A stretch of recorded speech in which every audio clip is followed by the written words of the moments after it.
بسم اللہ الرحمن الرحیم۔ السلام علیکم۔ حدیث انا مدینۃ العلم کے علمی تحقیق۔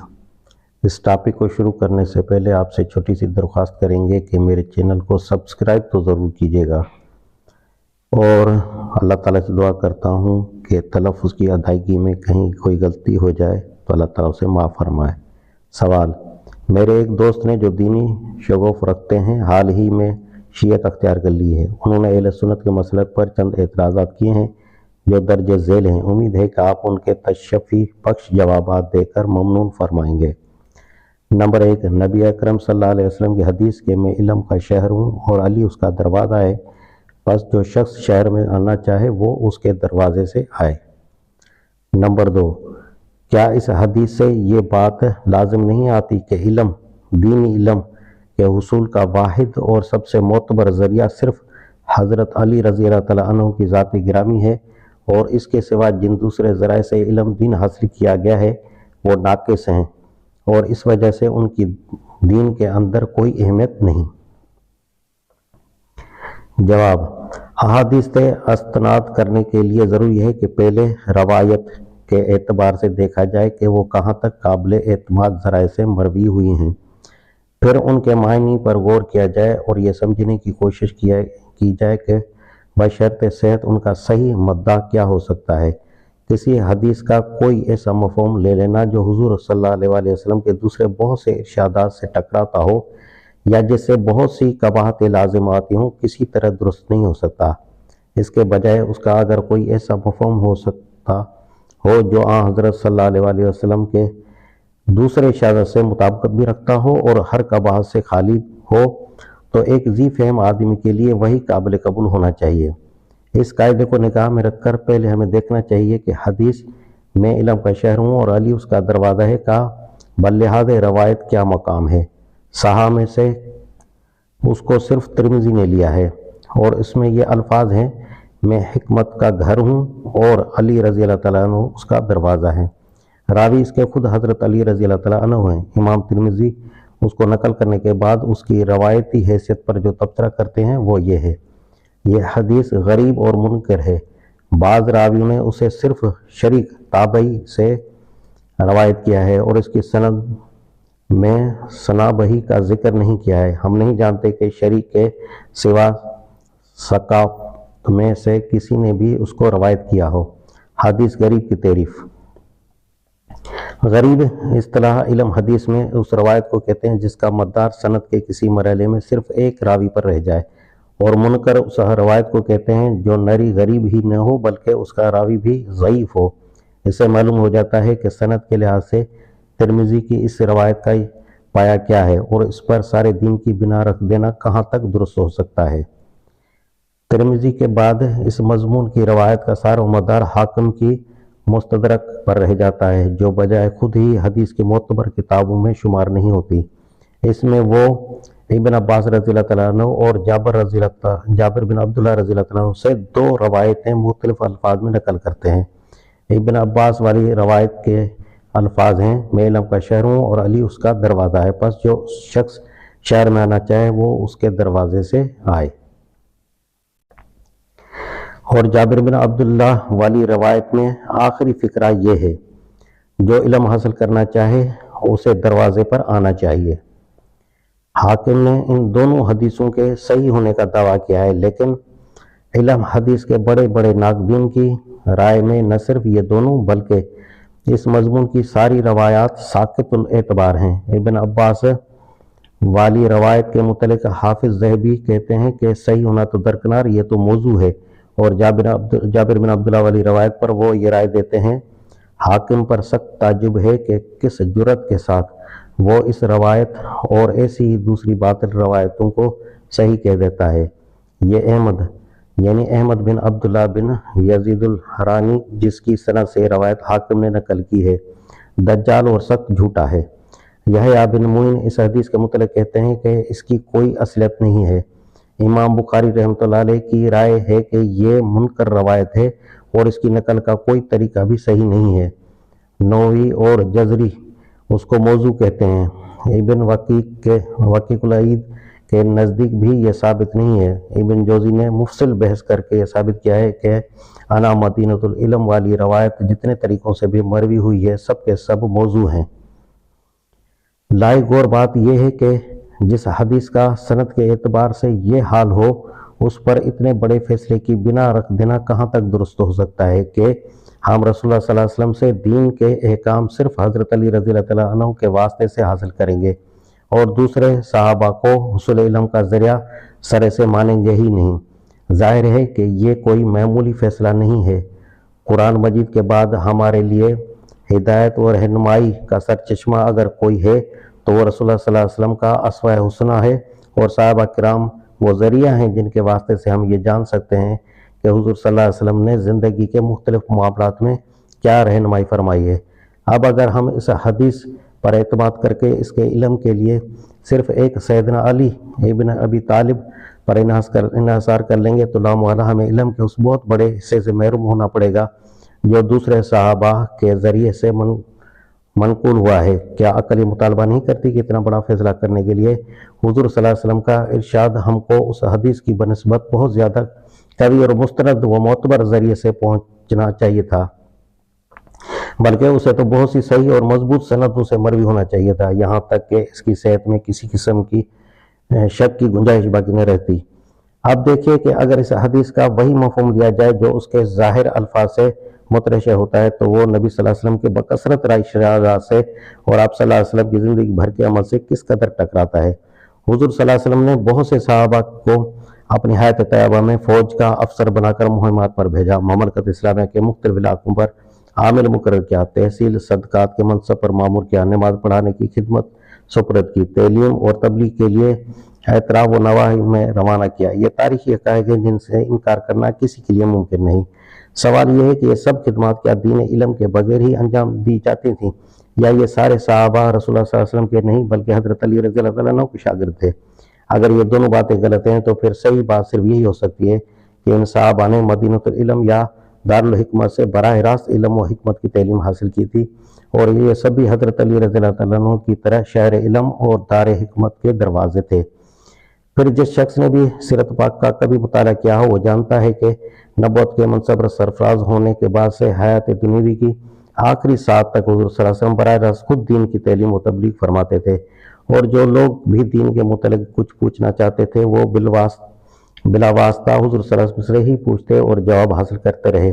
کیا کبھی ایسا ہوا کہ حضور صلی اللہ علیہ وسلم کو خدا کی طرف سے جو احکام پہنچے ہوں وہ آپ صلی اللہ علیہ وسلم نے صرف حضرت علی رضی اللہ عنہ کو بتائے ہوں اور دنیا تک انہیں پہنچانے کی خدمت تنہا حضرت علی رضی اللہ عنہ نے انجام دی ہو؟ یا کوئی شخص حضور صلی اللہ علیہ وسلم دین کی کوئی بات پوچھنے کے لیے حاضر ہوا ہو اور آپ صلی اللہ علیہ وسلم نے فرمایا ہو کہ علی سے جا کر پوچھو یا علی کے توسط سے میرے پاس آؤ؟ اگر نبوت کی 23 سالہ زندگی میں کبھی ایسا نہیں ہوا تو آخر اس قول کا کیا مطلب ہو سکتا ہے کہ مدینۃ العلم کا صرف ایک دروازہ ہے اور وہ حضرت علی رضی اللہ عنہ ہے؟ خود حاکم جنہوں نے اس حدیث کو بڑے زور سے صحیح قرار دیا ہے اپنی مستدرک میں ہزاروں حدیثیں دوسرے صحابہ سے نقل کرتے ہیں، اور ان میں بکثرت حدیث ایسی ہیں جن کی ہم معنی کوئی حدیث حضرت علی سے ان کی کتاب میں منقول نہیں ہے۔ سوال یہ ہے کہ اگر حاکم کے نزدیک یہ حدیث صحیح تھی اور مدینۃ العلم تک پہنچنے کا دروازہ صرف ایک ہی تھا تو یہ دوسرے بہت سے دروازے کہاں سے پیدا ہو گئے اور وہ کیوں ان پر گئے؟ حضرت علی کا اپنا دعویٰ بھی یہ نہ تھا کہ انہیں حضور صلی اللہ علیہ وسلم نے کوئی ایسا علم دیا تھا جو دوسروں کو نہ دیا ہو۔ بخاری، مسلم اور مسند احمد میں صحیح سندوں کے ساتھ یہ روایت آئی ہے کہ حضرت علی رضی اللہ عنہ نے بار بار برسر عام ان لوگوں کے خیال کی تردید فرمائی تھی جو ایسا سمجھتے تھے۔ آپ نے اپنی تلوار کے پر تلے سے ایک کاغذ کا ٹکڑا نکال کر لوگوں کو دکھا دیا تھا کہ اس کے سوا کوئی خاص چیز ایسی نہیں ہے جو میں نے حضور صلی اللہ علیہ وسلم سے سن کر ثبت کی ہو، اور اس پرزے میں صرف 4-5 فقہی احکام تھے۔ مسند احمد میں 13 مختلف سندوں سے حضرت علی رضی اللہ عنہ کا یہ ارشاد منقول ہوا ہے۔ ان سب روایتوں کو جمع کرنے سے یہ معلوم ہو جاتا ہے کہ حضرت ممدوح نے متعدد مواقع پر عوام کی اس غلط فہمی کو خود رفع فرمایا تھا کہ نبی صلی اللہ علیہ وسلم اپنے داماد کو راز میں دین کے کچھ اسرار تعلیم فرما گئے تھے جو دوسروں کو آپ صلی اللہ علیہ وسلم نے نہیں بتائے۔ بہت سے لوگوں نے آن جناب کی اپنی زبان سے اس باطل خیال کی تردید سنی، اور یہ تردید اتنی مختلف سندوں سے محدثین کو پہنچی کہ اس کی صحت میں مشکل ہی سے شک کیا جا سکتا ہے۔ اس کے بعد جب ہم ان بہت سی صحیح احادیث کو دیکھتے ہیں جو دوسرے صحابہ کے متعلق نبی صلی اللہ علیہ وسلم نے ارشاد فرمائی ہیں تو صاف نظر آتا ہے کہ یہ حدیث ان سب کے خلاف ہے۔ مسند احمد اور ترمذی کی روایت ہے کہ حضور صلی اللہ علیہ وسلم نے زید بن ثابت رضی اللہ تعالیٰ عنہ کے متعلق فرمایا، صحابہ میں علم میراث کے وہ سب سے بڑے ماہر ہیں۔ معاذ بن جبل رضی اللہ تعالیٰ عنہ کے متعلق فرمایا، حلال و حرام کو وہ سب سے زیادہ جانتے ہیں۔ ابی بن کعب رضی اللہ تعالیٰ عنہ کے متعلق فرمایا، قرآن کے سب سے بڑے قاری وہ ہیں۔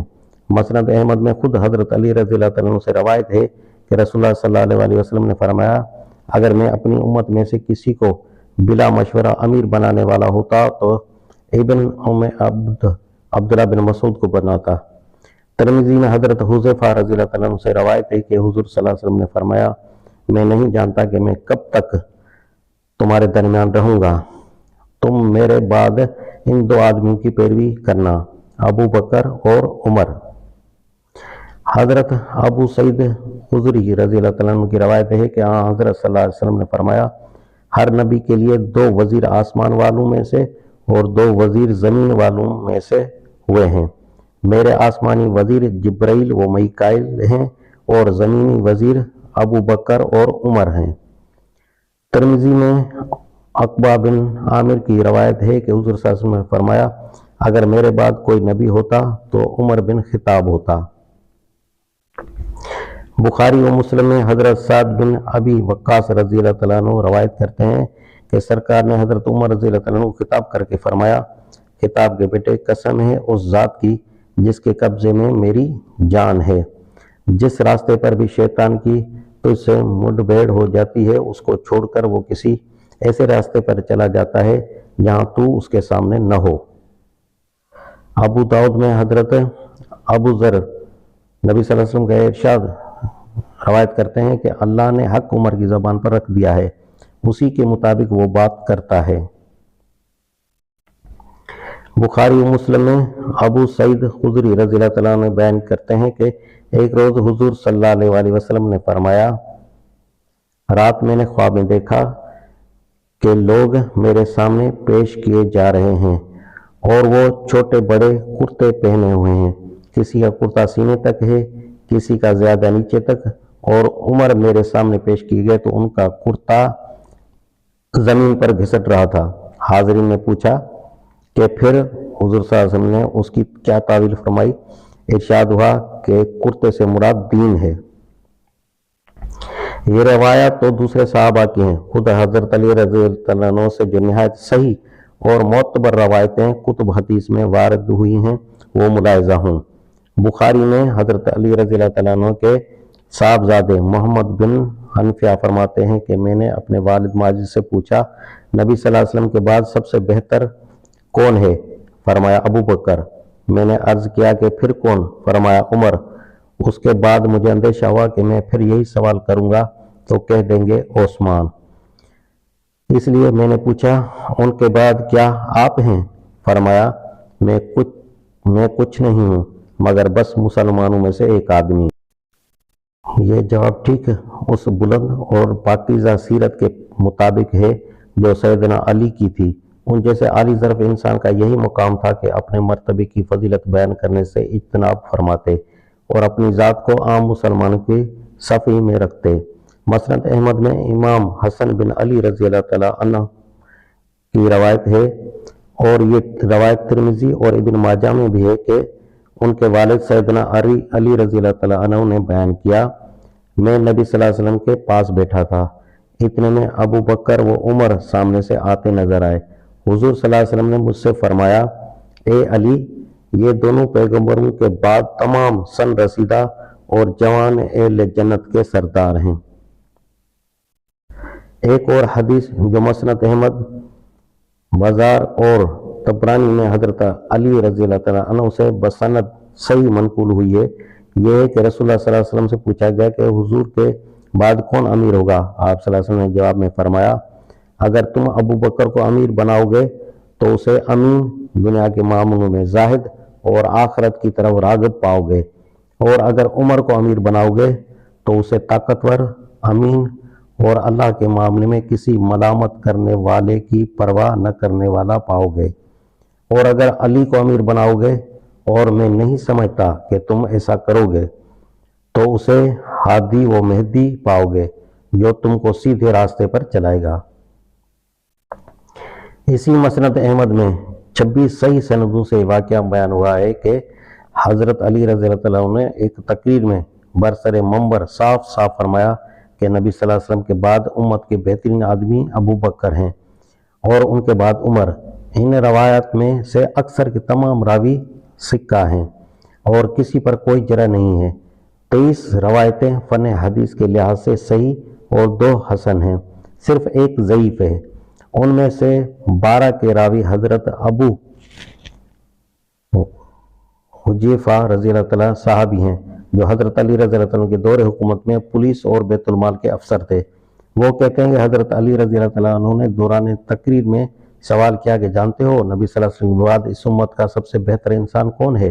میں نے عرض کیا امیر المومنین وہ آپ ہیں۔ فرمایا نہیں، حضور صلی اللہ علیہ وسلم کے بعد اس امت کے بہترین انسان ابو بکر رضی اللہ عنہ ہیں اور ان کے بعد عمر رضی اللہ عنہ۔ ایک اور راوی عبد خیر حمدانی ہیں جن تک میرا روایتوں کا سلسلہ پہنچتا ہے۔ ان سے جب پوچھا گیا کہ آپ نے حضرت علی رضی اللہ عنہ کا یہ ارشاد خود ان کی زبان سے سنا ہوا ہے تو انہوں نے کہا کہ میرے کان بہرے ہو جائیں اگر میں نے ان کو خود ان کی زبان سے نہ سنا ہو۔ ایک اور راوی ابراہیم نقفی ہیں جو کہتے ہیں کہ علقمہ نے کوفے کی مسجد کے منبر پر ہاتھ مار کر کہا کہ اس منبر پر میں نے حضرت علی رضی اللہ عنہ کو خطبے میں یہ فرماتے سنا ہے کہ رسول اللہ صلی اللہ علیہ وسلم کے بعد سب سے افضل ابو بکر رضی اللہ عنہ تھے، پھر عمر رضی اللہ عنہ۔ بہقی اور مسند احمد میں حضرت علی رضی اللہ عنہ کا یہ ارشاد نقل ہوا ہے، یہ ارشاد منقول ہے کہ ہم لوگ اس بات کو بعید نہیں سمجھتے تھے کہ سکینت عمر رضی اللہ عنہ کی زبان سے بولتی ہو۔ بخاری و مسلم اور مسند احمد میں ابن عباس کی روایت ہے کہ جب حضرت عمر رضی اللہ عنہ کا انتقال ہو گیا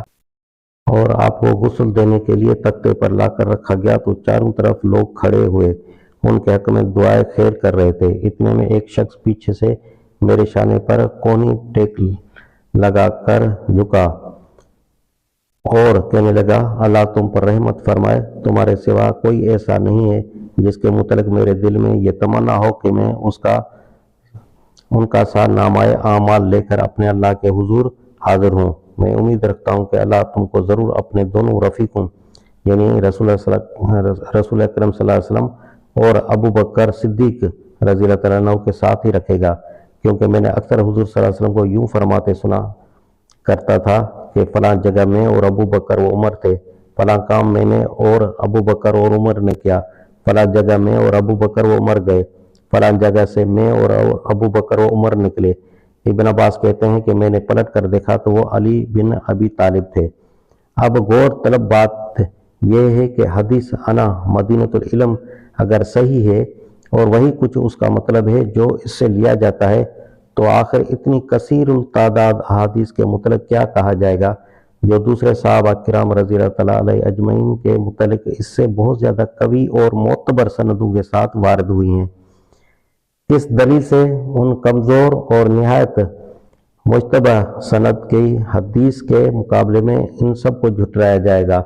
اور اگر انہیں جھٹلایا نہیں جا سکتا تو ان کی کیا ایسی تعویل کی جائے گی جس سے حضرت علی رضی اللہ عنہ مدینۃ العلم کے باب واحد بھی رہیں اور پھر دوسرے صحابہ کے مطلب نبی صلی اللہ علیہ وسلم کے اور خود حضرت علی رضی اللہ عنہ کی یہ ارشادات بھی سچے قرار پائیں۔ میں عرض کرتا ہوں کہ اول تو سیدنا حضرت علی کرم اللہ وجہ کی شان میں صحیح اور معتبر حدیثوں کی کمی نہیں ہے کہ قوم کا ایک ایسی حدیث ان کے حق میں لانے کی کوشش کی جائے جو سند کے لحاظ سے ضعیف کے مرتبے سے بھی گری ہوئی ہے۔ تاہم اگر کسی کو اس کی صحت پر اصرار ہی ہو تو اس کا یہ حصہ بالکل غلط ہے۔ جس کو اس شہر میں آنا ہو وہ اس دروازے سے آئے، کیونکہ یہ حضور صلی اللہ علیہ وسلم کے دوسرے بہت سے ارشادات اور آپ صلی اللہ علیہ وسلم کی زندگی بھر کے عمل کے خلاف ہے۔ اور حضرت علی رضی اللہ عنہ کے اپنے ارشادات سے بھی ٹکراتا ہے۔ زیادہ سے زیادہ اس کے پہلے سے یعنی انا مدینۃ العلم و علی البابھا